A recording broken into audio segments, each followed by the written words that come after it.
Welcome to the latest episode of Five on the Floor on the Five Reasons Sports Network. Thanks for joining us on your favorite podcast app. We're on Podbean, Spotify, Google Podcasts, Apple Podcasts. We're also on Dash Radio on their Nothing But Net channel every single weeknight at 7 p.m. Also, check out Five Reasons YouTube channel. Make sure you hit like and subscribe so you get all of our latest episodes before floor, an hour before every game. Post up 5 hours as soon as the game ends. Dono Daily every single weekday, usually around 3 p.m. Also, 5reasonsports.com. Get the latest takeaways from Brady Hawk and others on the South Florida teams. We do not have a paywall.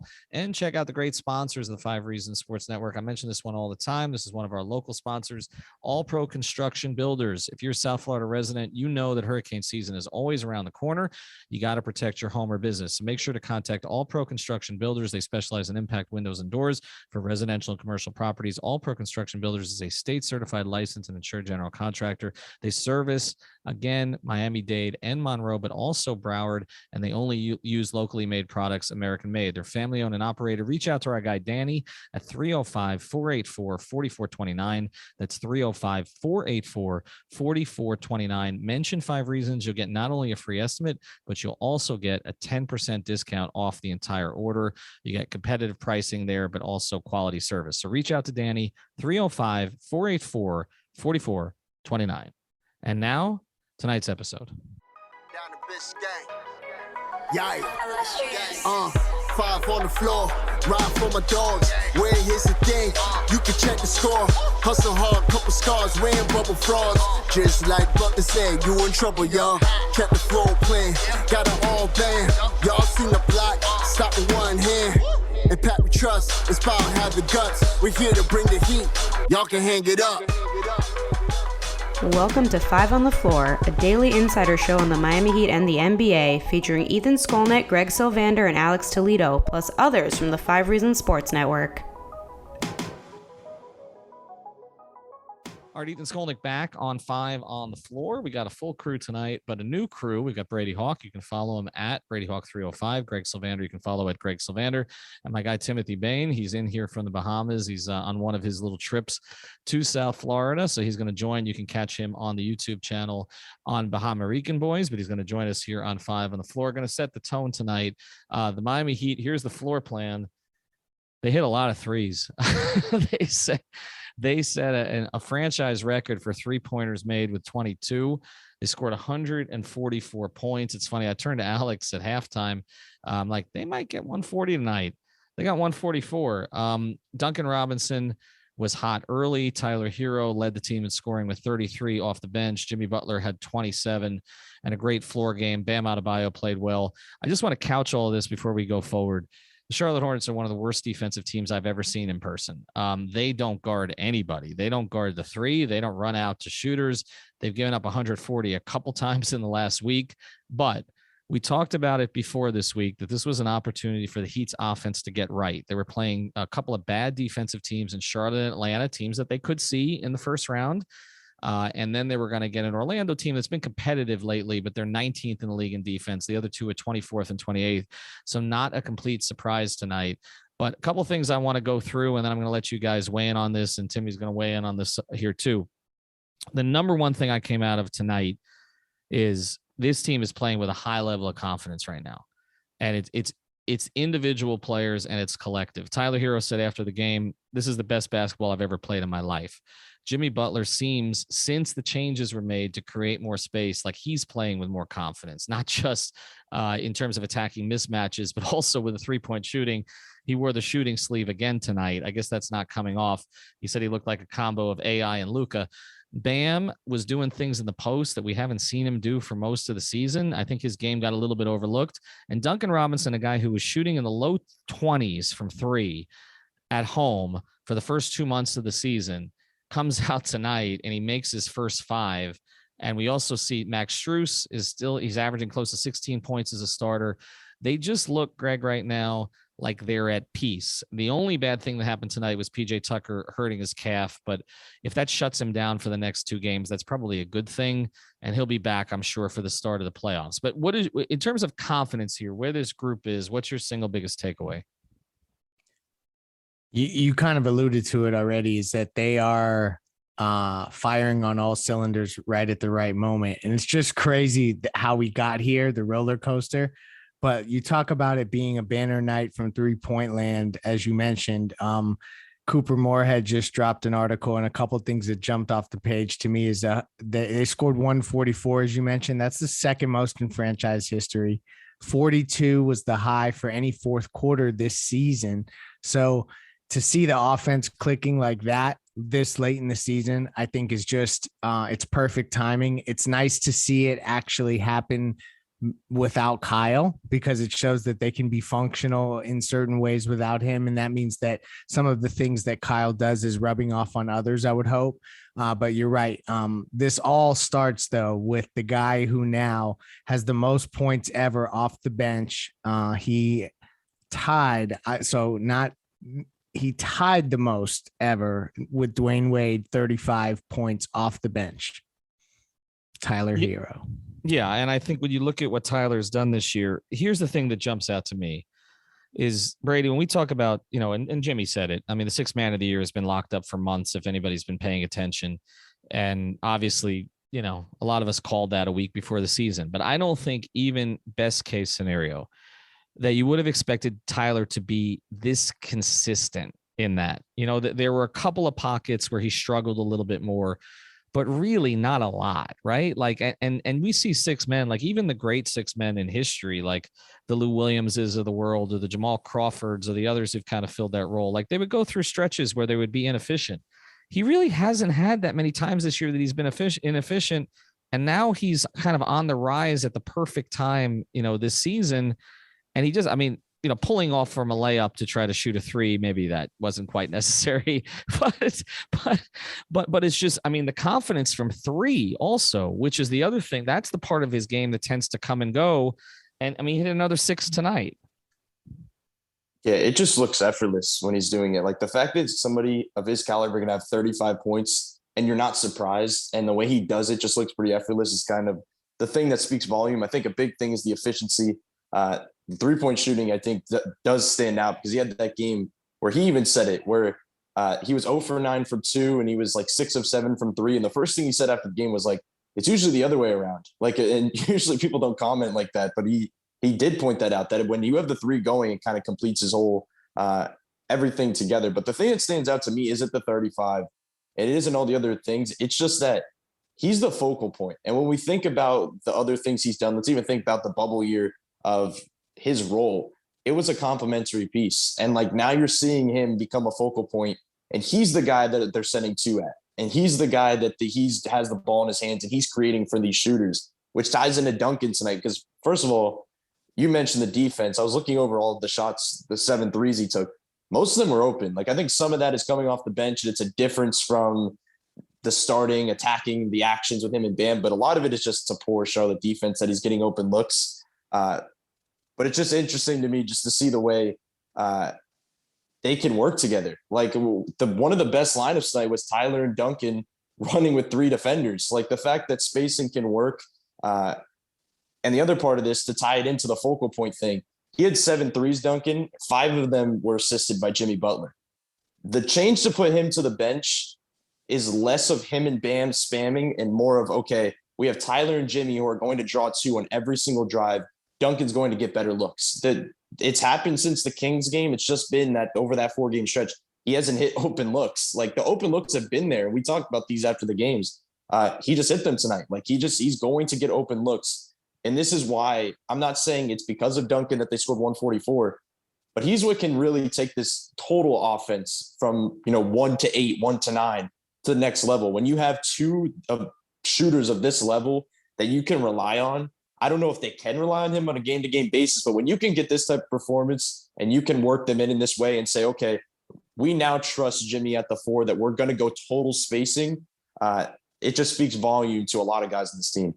Well, you mentioned it too. On one of those assists, Jimmy flung the ball backhanded to Duncan and started to run backwards down the court like he knew it was in. And that is significant if you think about the way we talked about Duncan and his confidence and his team's confidence in him early this season, where it seemed like they were talking themselves into being confident about Duncan Robinson. He's the first guy in the building. He's the last guy to leave. They kept repeating the same thing. It didn't sound like they really meant it, honestly. it looks like they have more confidence in him in this particular situation. And you're right. We talk so much this season. I'm going to go to Timmy now, but we talk so much this season about spamming the DHOs, and that what it was becoming was a crutch for Bam, which is what you don't want, because it was making Bam less aggressive because he was turning around all the time to try to find Duncan. The Duncan-Bam relationship, or the relationship between Duncan and the other players on this team, should not be trying to create shots for Duncan Robinson. We've said this all season. It should be Duncan Robinson's presence creating easy opportunities for others. The shots for Duncan will come if that's the case. I do want to, again, say here, Timmy, I mean, this is an awful defensive team. Okay. You're not going to get these looks against a lot of teams in the playoffs, but you might get them against Atlanta. You might get them against Brooklyn. That first round series, you're going to face a bad defensive team, right? I mean, Cleveland is the only one that's like functional defensively. Now that we know that who the 4 play-in teams are going to be, it's going to be one of those 4 that you're facing, because the Heat are going to finish in the top 2 for sure. So you're going to face one of those 4. But what stuck out to you the most tonight?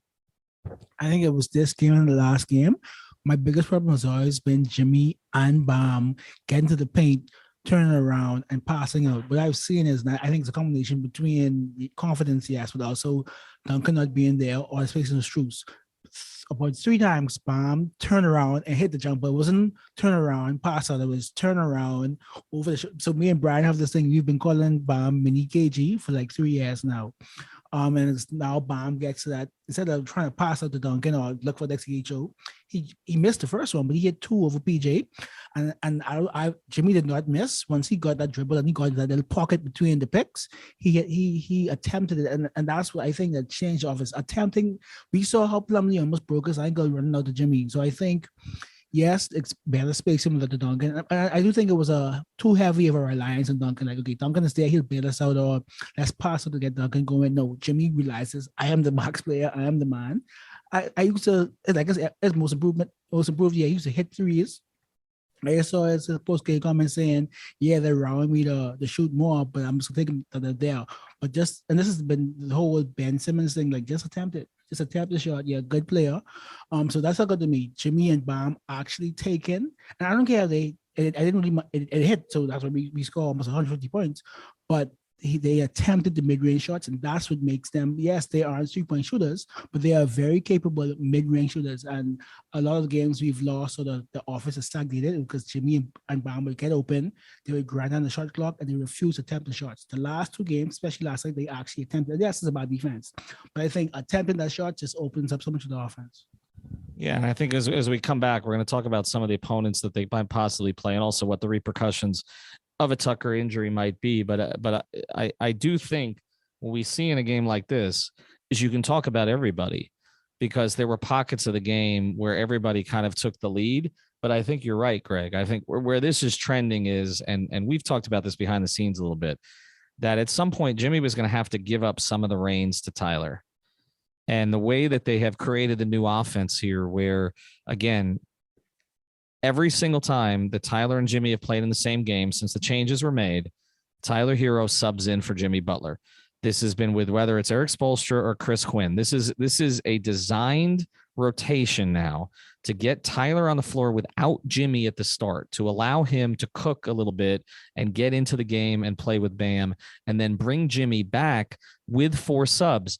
And Steve Jones Jr. pointed this out tonight on Twitter, and he's obviously Nekias's co-host, and we have a lot of respect for Steve. He's been here on the pod, and he mentioned that this is a design thing. This looks like, again, whether Jimmy wants to call himself a 4 or not, you can call the Duncan the 4, whatever. Okay. If Jimmy does want to consider himself a 4, like LeBron didn't want to consider himself a 4, but this is exactly the same thing. Spoelstra went back to the 2012-2013 playbook where he put LeBron James at the 4 with spacers. He has basically put Jimmy Butler in the LeBron James role at this point.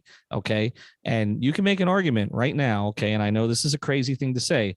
Tyler Hero as a scorer right now may be ahead of where Dwayne Wade was at certain parts of the Big 3 era, because Dwayne, from a physically couldn't do it on a night-to-night basis.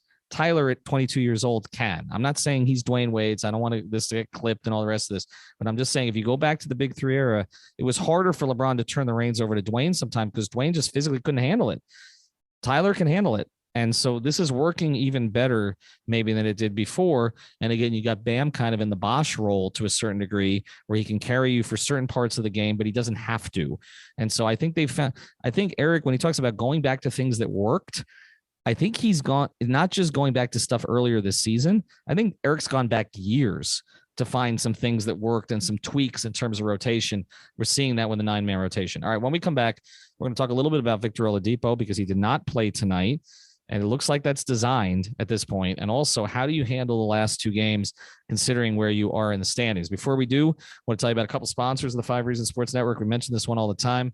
We actually, for signups tonight, we gave away T-shirts on our Off the Floor feed. So you should be subscribed to that. But check out prizepicks.com. Use the code 5, FIVE. Get your initial deposit match. This is the official fantasy sponsor of the 5 Reasons Sports Network for a reason. It's the easiest to play. You get your money quickly. And if you use our code 5 FIVE, you get a bonus. So we had a couple of people tonight. They put down $100. They were handed $100 to play.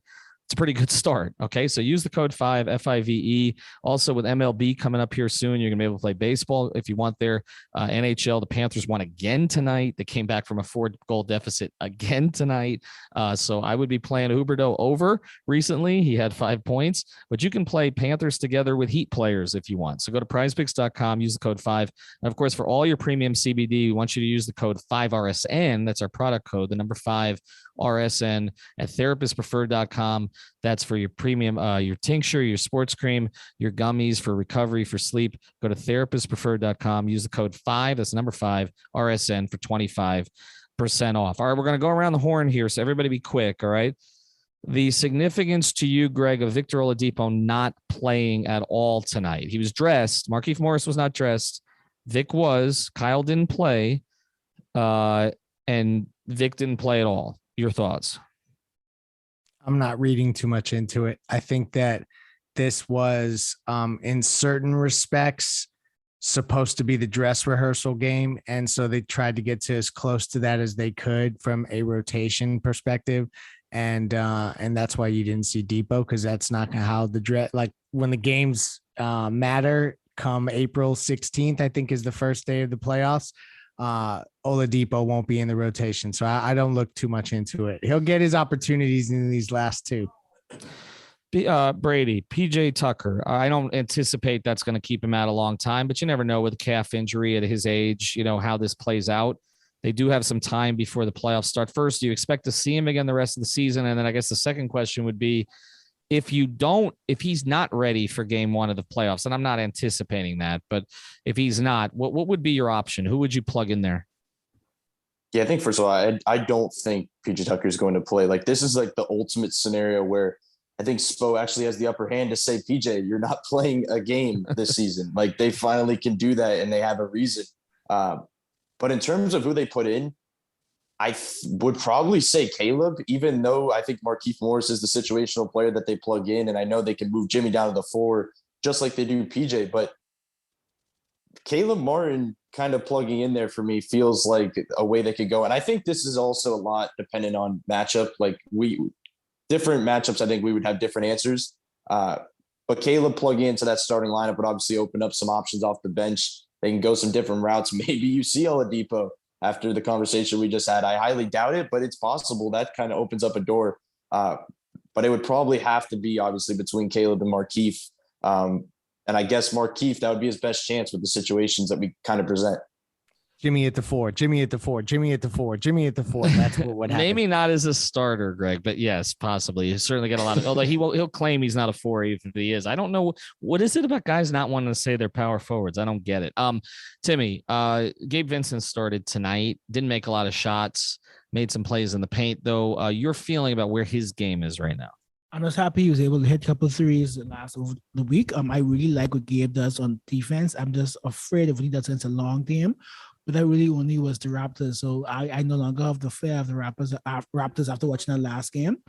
And I think Gabe has done enough this season with his defense. And it's just I like what he does on the pick. Either sometimes he does the step back mid range, or sometimes he makes a great pass.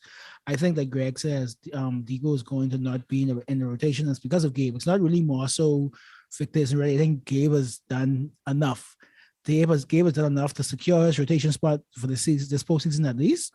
And I think it was Spo who mentioned it today, or so that's what I was talking Quinn, basically saying that people really played more so as a facet of what like Jimmy did. But with Jimmy playing, you don't really need that. You would rather rely on a hero in a game and get some Caleb in there. So, but I do agree with Brady. I think Caleb's going to start if Tucker can't. All right, let's go to this now because we don't know necessarily if this game is going to mean something to the Heat on Friday, but the likelihood is they probably won't have it sewed up. If you look at how things played out, by the way, if you're somebody who wanted the Heat to avoid the Nets in the first round, and we've discussed this a lot, this was a good night because the Nets won and Cleveland lost and Atlanta lost and Charlotte lost. The Heat had something to do with that. And so basically the Nets are creeping up closer to getting into the 7-8, which if you want to avoid them in the first round, that's where you want them. Okay. Because if they're the 9 or the 10, the likelihood is they're probably going to find their way into the 8, and that's the highest that they could go. And if the Heat are the 1, they're going to play them. So the events of tonight, I think increase. They're at 8. They're in 8 right now. Exactly. And probably not going to slip if you look at their remaining schedule. So I think they're going to be. Ethan, we're not scared. So no more of that implication. I get it. And I've said it. Yes. We ain't I've said scared of them fools. But I will say this. Okay. If you watch Charlotte tonight, yeah, you'd rather have that. I mean, let's put it this way. That's true. true. Of the 4 teams, Brady, of the 4, which is the one you think poses the most challenges for Miami? I mean, is it Brooklyn by default? Because I actually would pick somebody else. No, it's Brooklyn in my opinion. It's just too much star power up top. That who are you? You'd say Atlanta because of Trae Young? Like I think no, I don't think it's Cleveland either. I think to me Cleveland when they get Mobley back, I think it's going to be too late. They're a young team. To me, the one team Atlanta's not going to beat them. But to be honest with you, I mean, we saw what Atlanta did last year. They can be dangerous in a short period of time. They have proven that. I think the Heat win all 4 of those series. I don't think any of them go beyond 6 games. I think if it's Charlotte, it's a sweep. I think if it's Cleveland, it's 4 or 5. I think Atlanta or Brooklyn pushes them to 6. That's how I view it. The John Collins status is significant in that regard, but the Hawks are just a weird team. Like but this Charlotte team that I saw tonight has no chance to win more than 1 game against Miami. And I'm just going to read a quote here before I go. This was James Borrego. He said, here we go. He says, on the Heat, 74 points off the bench. That's why they're a title contender. They're tops in the East. They've got depth size. They shoot at the defend. They've got a starting unit and a bench unit. They're a hell of a group, so give them credit. It was a test for us. I think they failed. Thanks to Brady. Thanks to Timmy for joining. Thanks to Greg. Thanks to our sponsors, prizepicks.com. Use the code 5. Therapistpreferred.com. Use the code 5RSN. And our friends over at All Pro Construction Builders. Check them out on Instagram. Reach out to Danny. If you want to reach out to him directly to you or indirectly, reach out to me. Subscribe to our feed of Off the Floor. And we'll be back for Floor's Yours on the YouTube channel on Thursday. Podcast tomorrow night. Have a good one. Thank you for listening to the 5 on the Floor on the 5 Regional Sports Network.